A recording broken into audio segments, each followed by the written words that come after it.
What's going on, y'all? Psych Perspectives, GeoFucks, and I just voted. You see it.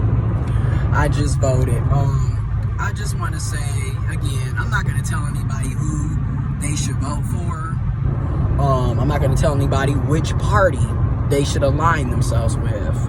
I will say this. I encourage people to vote. I encourage people to cast their ballot. And I also encourage people to participate in the 2020 U.S. Census in the United States of America, with 3 Ks. I grew up in a household where politics was very important and taken seriously. I also grew up in a union household. Both of my grandparents were a part of unions. Did a lot of union activism work for the working class, people of color, black folks. I just grew up in a very politically involved family.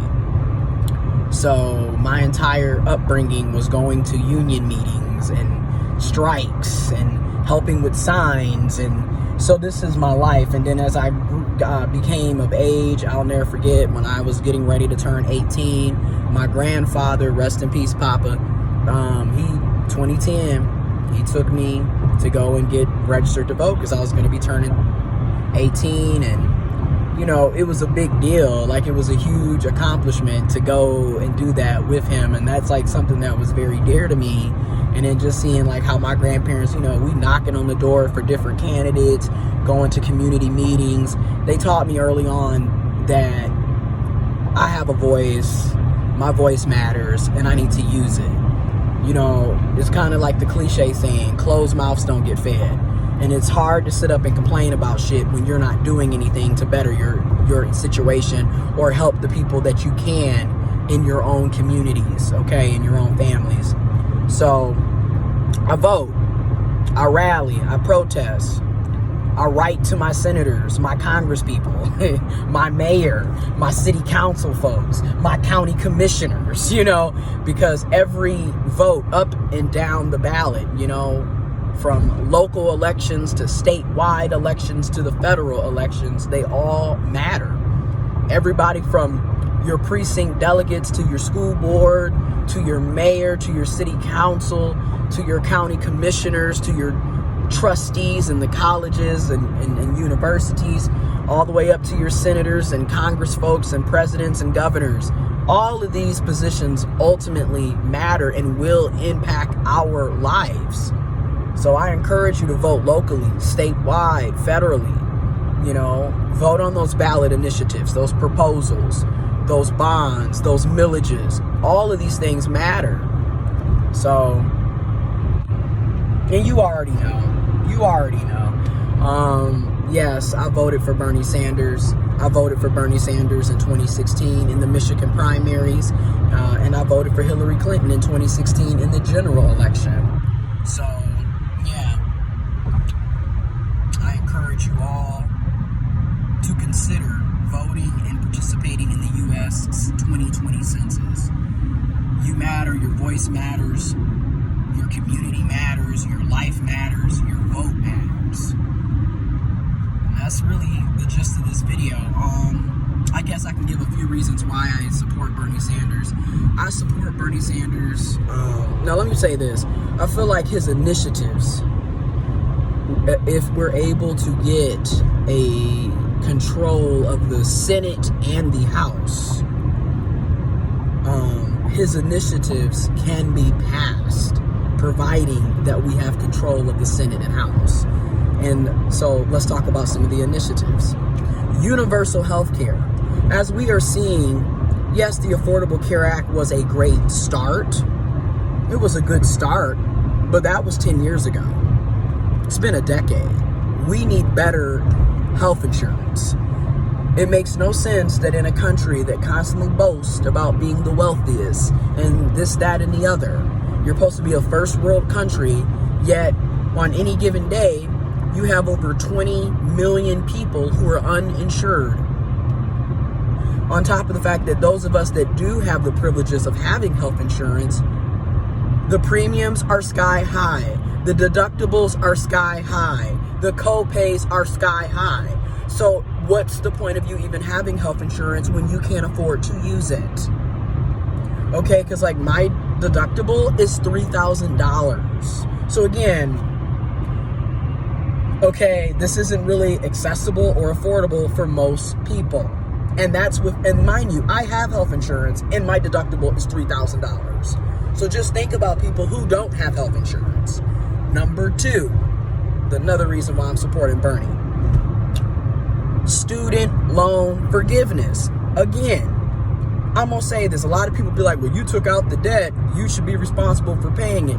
In theory, yes, we should be responsible for paying it. However, we also should be making a living with said degree. And a lot of us are sitting up here with college degrees and we're not making any money.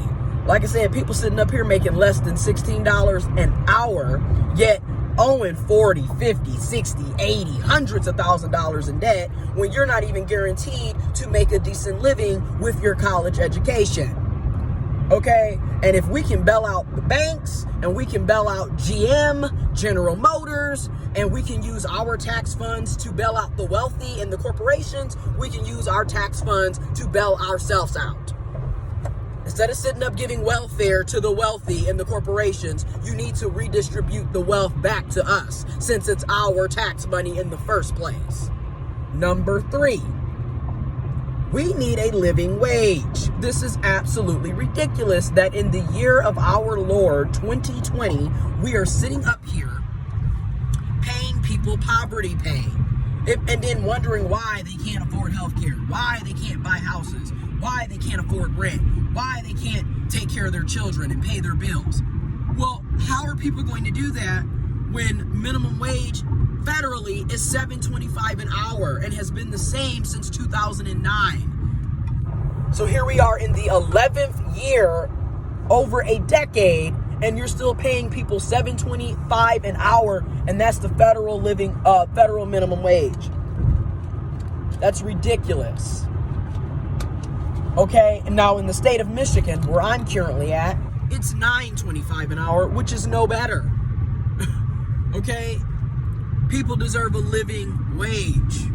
And a living wage, if we're going off of from 1968 until now, and we're taking in the inflation and the cost of living, people should probably be making around $22 an hour so they can actually live, so they can pay their bills, so they can have a savings account, so they can pay their student loans off, so they can buy a house, so they can take care of themselves and their families.